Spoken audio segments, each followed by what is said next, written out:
एक सज्जन ने पूछा कि स्वामी जी, दुख से छुटकारा पाने के लिए क्या है? दुख से छुटकारा पाने के लिए 3 जगहों की मिट्टी। पहला सूर्य कुंड की मिट्टी। जो सूर्य कुंड की मिट्टी है वो सूर्य कुंड है कहां? वो सूर्य कुंड है कहां? झांसी और बेतिया के बीच में। कहां है? झांसी और बेतिया के बीच में सूर्य कुंड है। यदि वो सूर्य कुंड का मिट्टी, जो सूर्य कुंड है, उस सूर्य कुंड के मिट्टी किसी का कितना भी चर्म रोग हुआ हो, सफेद दाग हुआ हो, कोढ़ इत्यादि फूटा हो, यदि सज्जन जाकर वहां पर उस सूर्य कुंड में के यदि मिट्टी लगा लेते हैं 7 दिन 1 हफ्ते तक, कितना से कितना बड़ा कुष्ठ रोग हो, वो कुष्ठ रोग समाप्त हो सकता है। क्योंकि सूर्य कुंड, सूर्य नारायण भगवान जो हैं, उनकी प्यारा क्या है? घी, घृत। जिस प्रकार शनि भगवान को सरसों को तेल का प्रयोग लोग करते हैं, तेल चढ़ाते हैं, उसी प्रकार सूर्य नारायण भगवान, सूर्य हरदम गर्म रहते हैं, तेज रहती है, तो उनको घी लगाने से ठंडा, नॉर्मलता, उनको शांति, आनंद का अनुभव प्राप्त होता है। तो सूर्य कुंड, तो यदि आपने गया उस सूर्य कुंड में, आपने कहा कि हे सूर्य नारायण, हे सूर्य कुंड देवता, आप मेरे बच्चा या जिसको जो उस रोग से जूझ रहा है, दुखित है, यदि सूर्य कुंड के मिट्टी लगाकर कहे कि मेरा बच्चा ठीक हो जाएगा, तो अपने शक्ति के अनुसार देसी गाय, जर्सी उर्सी नहीं, विदेशी नहीं, देसी गाय का घी जितना आपको समर्थ है, ताकत है, मिल जाए, सपर जाए, 2 किलो, 1 किलो, 2.5 किलो, 1.25 किलो, उतना घी उस सूर्य कुंड में भाग दीजिए। सूर्य नारायण के उस संकल्पित कर लीजिए। जब वो घी आपका कार्य पूर्ण हो जाता है, तो घी उसी कुंड में ले जाकर पुनः गिरा दीजिए।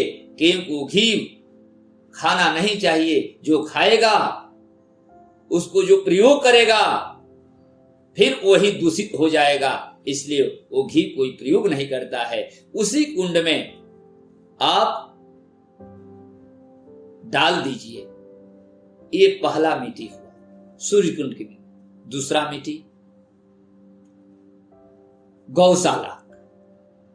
दूसरा मिट्टी आप सुने हैं, यदि सुंदर जहां गौ रहती है वहां धन की वृद्धि, साक्षात लक्ष्मी, साक्षात रिधि और सिद्धि की वहां व्यवस्था होती है। यदि नया मकान, नया दुकान, नया व्यापार, नई व्यवस्था, यदि आप उस गौशाले के मिट्टी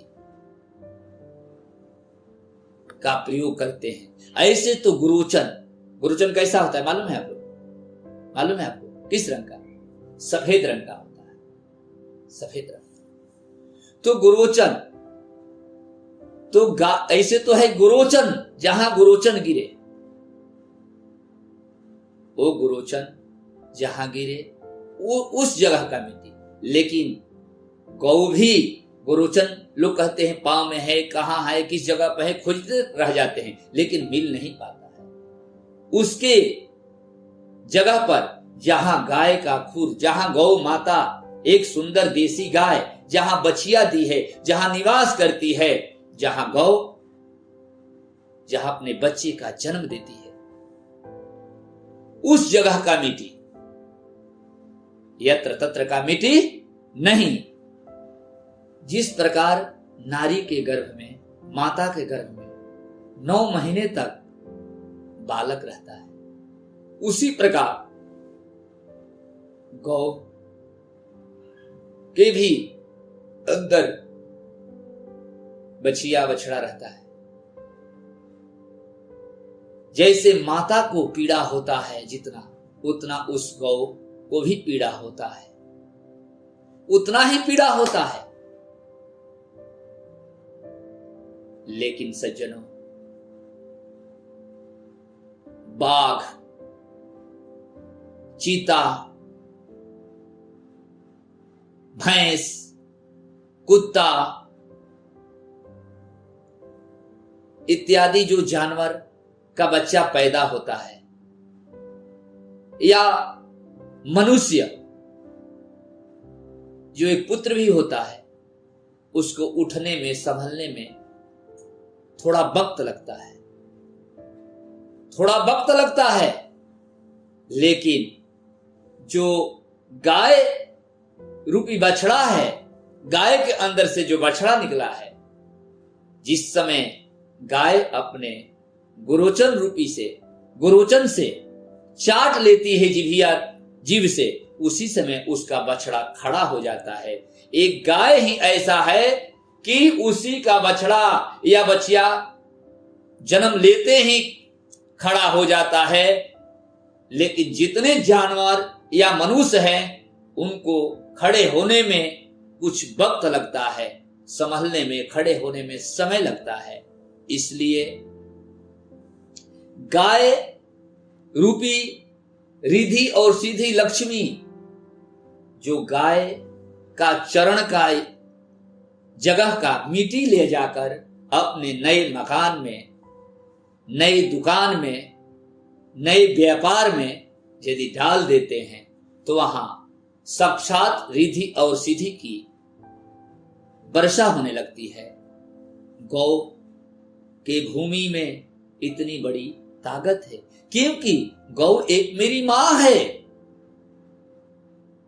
गौ मेरी मां है, उसके अंदर सारे देवताओं को वास होता है। जो हमारे सनातन धर्म में 33 करोड़ देवता है, उस मां के अंदर वास करते हैं। ये दूसरी मिट्टी। तीसरी मिट्टी क्या है?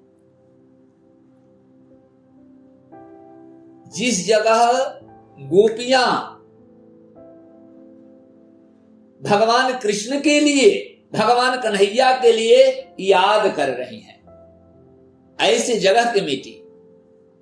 गोपियां रो रही हैं, नाच रही हैं और कृष्ण का याद कर रही हैं।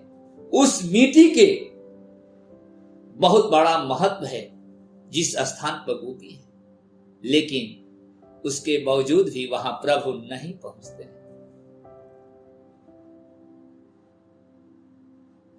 उसी बगल में जहां गोपियां निवास करती थी, उस तालाब के पास में एक सुंदर शिव मंदिर था। उस मंदिर में गोपियां ने बेलपत्र तोड़कर और भगवान भोलेनाथ पर चढ़ा रहे हैं कि भोलेनाथ ही मेरे कन्हैया को बुला सकते हैं, दूसरा किसी के अंदर समर्थ नहीं है। एक मेरा भोलानाथ ही ऐसे हैं, शंकर भगवान ही हैं कि मेरे कन्हैया को हम लोग के पास बुला सकते हैं, दूसरा कोई नहीं बुला सकता है। तो जो गोपी पुकार रही है और उनके नेत्रों से जो बारिश हो रही है, नेत्र से जो जल शोषित होकर गिर रहा है भूमि पर, वो भूमि, उसी भूमि का मिट्टी का जो शिवलिंग बनकर उसी को स्थापना किया लोग, और वहीं से उसी मिट्टी का जो गोपी चंदन होता है, जहां गोपियां निवास करती, उसी मिट्टी का गोपी चंदन बनता है। जो हमने चंदन लगाया है, इसी का नाम है सफेद चंदन होता है, उसी का नाम है गोपी चंदन। यदि उस जगह का गोपी जहां रही, उस जगह का भी मिट्टी आप यदि लेकर जाते हैं, तो आपके यहाँ भगवान ठाकुर जी के गोविंद की आपको प्राप्ति होगा। जब गोपी के चरणों को धूल ले जाते हैं, जहां गोपी नृत्य कर रही है प्रभु के लिए, वहां के मिट्टी अपने घर में यदि लेकर जाते हैं, तो वहां साक्षात गोविंद का वास होता है, साक्षात ठाकुर जी का वास होता है, साक्षात लक्ष्मी नारायण भगवान का वास होता है, साक्षात भक्ति का वास होता है। इसलिए ये 3 मिट्टी है। हमने क्या बताया? 3 जगहों की मिट्टी। सूर्यकुंड की मिट्टी, सूर्यकुंड की मिट्टी प्रथम। दूसरा गाय, गुरोचन जो उसकी अंदर होती है, गुलोचन, वो भी नहीं, उसकी खुर की मिट्टी उतना ही महत्वपूर्ण है।